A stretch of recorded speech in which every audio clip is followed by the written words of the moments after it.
হবে। জল চাই, জল চাই। আমাদের দাবি মানতে হবে। দাবি মানতে হবে। জল চাই, জল চাই। জল চাই। এই জলটা আমরা খাচ্ছি, পানীয় জলটা, পোকামাকড় তো ছালা টালা পড়েছে। পোকা মাকড় সাপ ব্যাং ওর মধ্যে জ্যান্ত অবস্থায়ও আছে, আবার পচেও আছে। ভাবে খেতে পারি, ছেলা আছে, পোকা মাকড়, এইসব বিষয়ে বলছি যে জলটা যেন ভালো হয় আমরা খেতে পারি। নমস্কার। জলের আর এক নাম হলো জীবন। জল ছাড়া আমরা এক মুহূর্ত কেউ বাঁচতে পারবো না। সেই যে সম্প্রদায় মানুষ হোক না কেন, আমরা অনেকে অবাক জল পানে সেই গল্পটা জানি। একজন পথচারী জল তেষ্টা মেটানোর জন্য তাকে কি বিপাকে পড়তে হয়েছিল, কিন্তু বর্তমানে আমাদের এই সভ্য সমাজে মানুষ চাঁদে পৌঁছে গেছে, মঙ্গলে পৌঁছে গেছে, এমনকি ভবিষ্যতে হয়তো সূর্যে পৌঁছে যেতে পারে।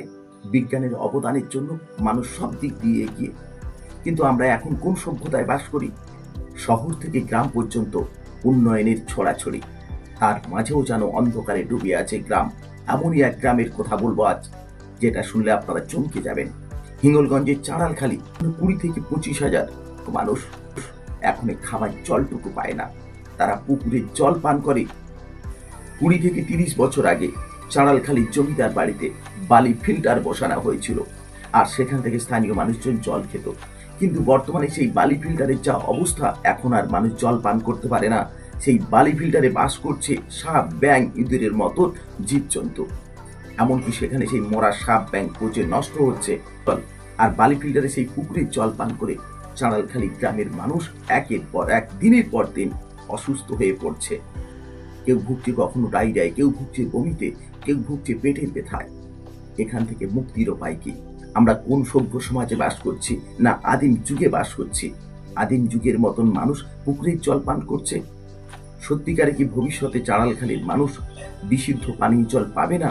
আজকের এই ভিডিওতে আপনাদের শোনাবো চাড়ালখালির সাধারণ মানুষ তারা কি বলছে।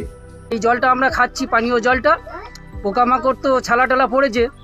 আর ধরো অনেকে প্রতিশ্রুতি দিয়েছে, আমাদের প্রশাসন থেকে বলেছিলাম, কিন্তু ওরা তো বললো যে আমরা একটু পাঁচিল টাচিল করে দেবো, কি গাডাল করে দেবো, কিন্তু আমাদের কিছুই হয়নি। বলতে মানে 2000-3000 ঠিক নেই, মানে 7 নম্বর। চাড়ালখালি কাছারি বাড়ির ময়দানের যে পুকুরটা আছে, সেই পুকুরের ওপরে যে বালি ফিল্টারটা আছে, সেই বালি ফিল্টারে দীর্ঘ এই 25-30 বছর মানুষ ব্যবহার করছে।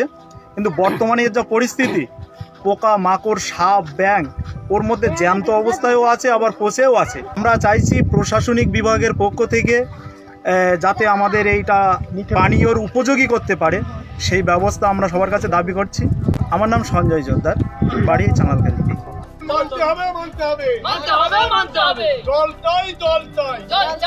এই জলটা যেন ভালো হয়, আমরা ভালোভাবে খেতে পারি, ছেলা আছে, পোকা মাকড়, এইসব বিষয়ে বলছি যে জলটা যেন ভালো হয় আমরা খেতে পারি। আমাদের এই দীর্ঘ 35 বছর 36 বছর চলছে। এখন যে কলটা আছে ডাইরেক্ট জল উঠে সেখানে ছেলা পোকা মাকড় ভর্তি হয়ে আছে। যে কোনো সময় গ্রামবাসীদের মধ্যে কলেরা দেখা দিতে পারে।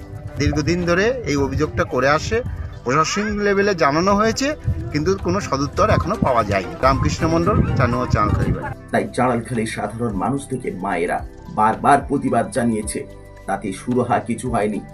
এবারে তাই তারা আবারও প্রতিবাদে নামলো। আর সেই প্রতিবাদে স্থানীয় প্রশাসনের পক্ষ থেকে স্থানীয় প্রধান সাহেব যে কথা বললেন সেটাও শোনাবো। আমি নিজে প্রধান হিসেবে এখানে উপস্থিত ছিলাম। সেখানকার মানুষের যদি কোনো রকম সমস্যা থাকে, পঞ্চায়েত প্রধান হিসেবে আমার কাছে এখনো পর্যন্ত জানাই, বা কোনো নির্বাচিত ওখানকার যিনি নির্বাচিত প্রতিনিধি আছেন তিনিও আমাকে এখন জানাননি।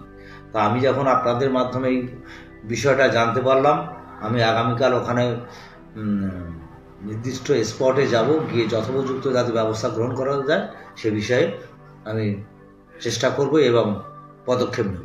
আমার নাম আশুতোষ কামিলা, প্রধান সাহেবখালী গ্রাম পঞ্চায়েত। আজকের ভিডিও এই পর্যন্ত। দেখা হচ্ছে নতুন কোনো পর্বে, নতুন কোনো এপিসোডে। আমরা কোন সভ্য সমাজে বাস করি? এখনো পর্যন্ত মানুষকে পুকুরের জল খেতে হয়, ভাবতে অবাক লাগে। উন্নয়নের মাঝেও রয়ে গেছে অন্ধকার। এখনো তাদের ডায়রিয়া, পেটের ব্যথাতে ভুগতে হয়। এত কষ্টের মাঝে, এত দুঃখের মাঝে স্থানীয় প্রশাসন কিন্তু আশ্বাস দিয়েছে দ্রুততার সঙ্গে সেই সমস্যার সমাধান হবে। শুধু সময়ের অপেক্ষা। চাড়ালখালি স্থানীয় প্রশাসনের কাছে করজোড়ে অনুরোধ করছি, এই সমস্যার দ্রুত সমাধান হোক। সকলকে নমস্কার, ধন্যবাদ। সকলে ভালো থাকবেন।